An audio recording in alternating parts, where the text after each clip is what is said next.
The difficulty Africa is facing in fighting corruption, if I today? understood it Yeah, right, that is the question yeah, here.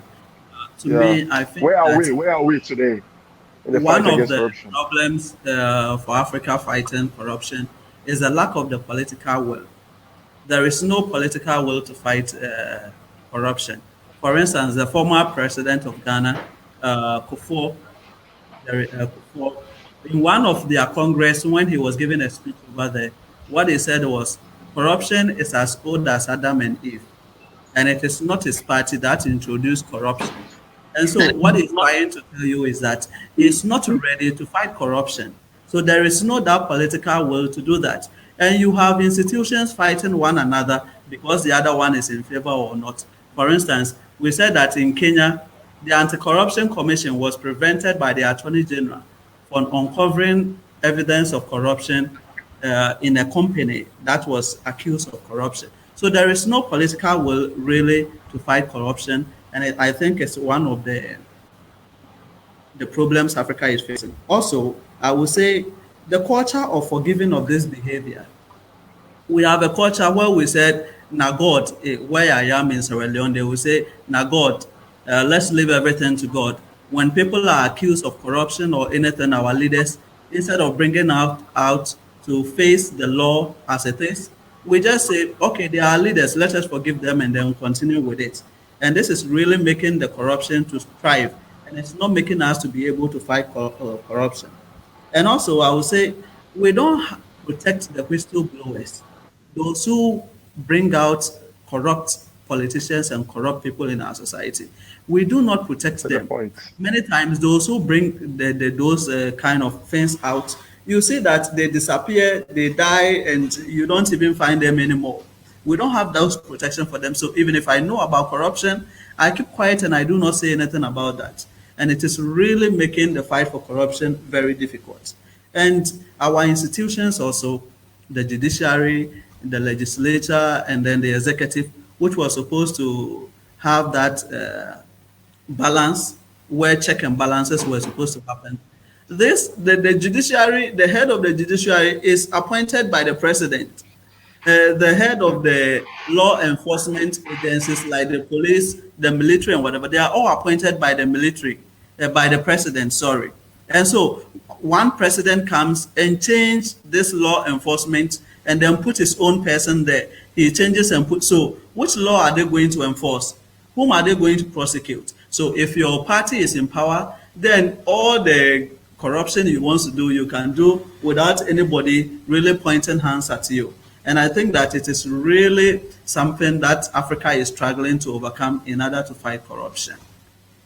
Wow.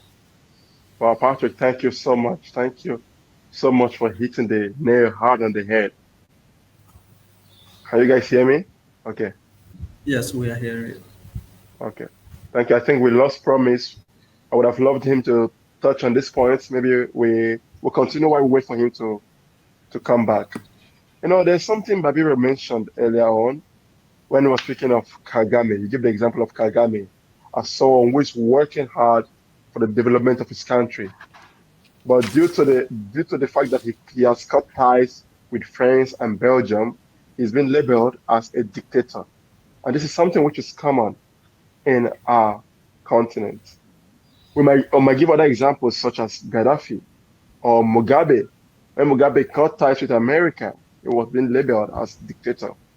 So now, I say this is a fact, this is something we cannot deny, that no matter how we continue to fight against these institutions today, we still have external forces holding us tight on our necks.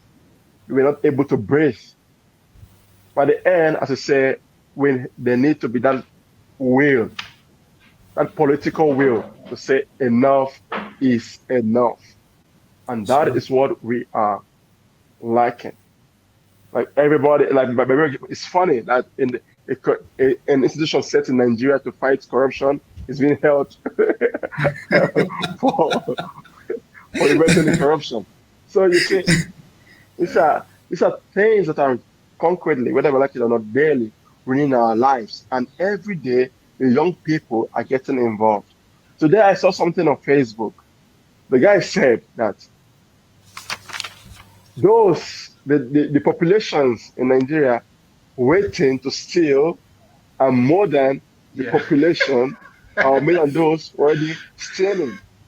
And this is a fact. Yeah. This is a It's fact. interesting. Because Yeah.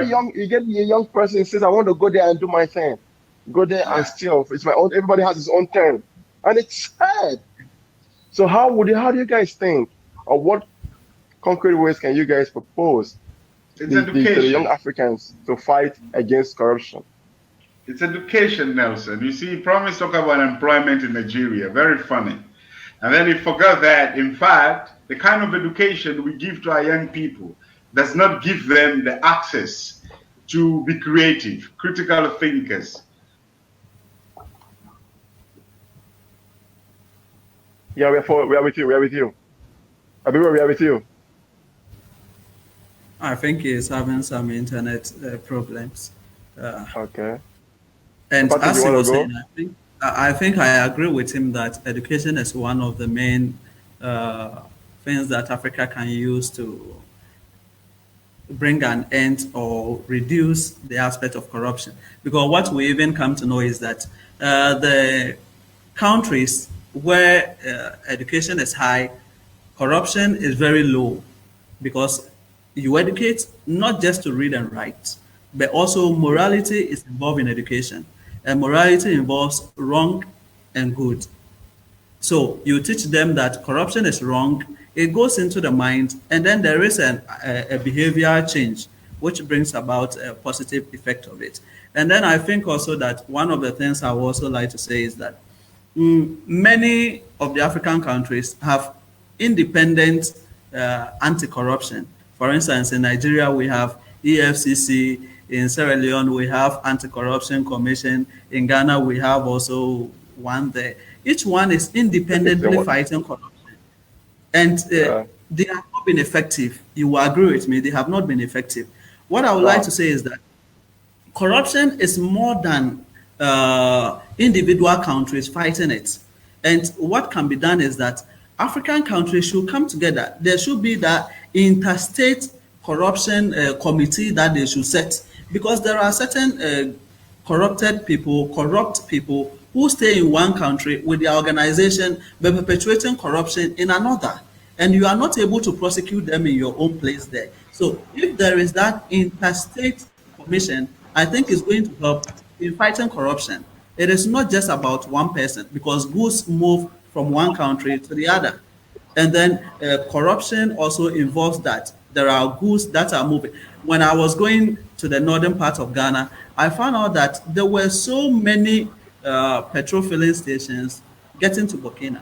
And I was asking, there are few vehicles plying that road. How come that there are so many filling stations over there? And what I came to understand is that all these filling stations, they have been situated there so that they can export the fuel from Ghana to Burkina, which is more expensive. So they are there to export.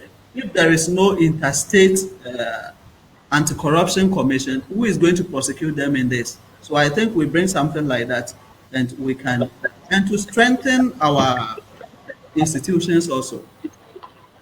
Many of the institutions we have created, EFCC, anti-corruption, IOCO, and then all these kind of things, they are not well equipped in order to operate. They are not well equipped to deal with corrupted personnel.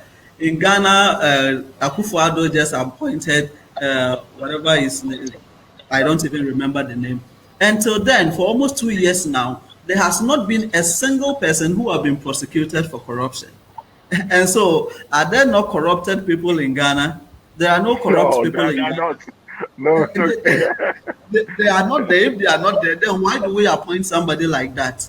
And so we have to strengthen this institution so that they are able to fight the corruption.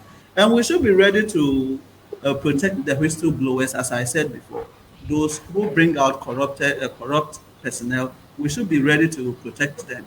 In that way, we will be able to fight it. Citizens will be at the watch, watching all other people, leaders and businessmen, and even individuals, private men, to see who is corrupt and then blow the whistle, and then the organizations or the institutions will deal with it. Thank you. Ah, thank you, Patrick. Thank you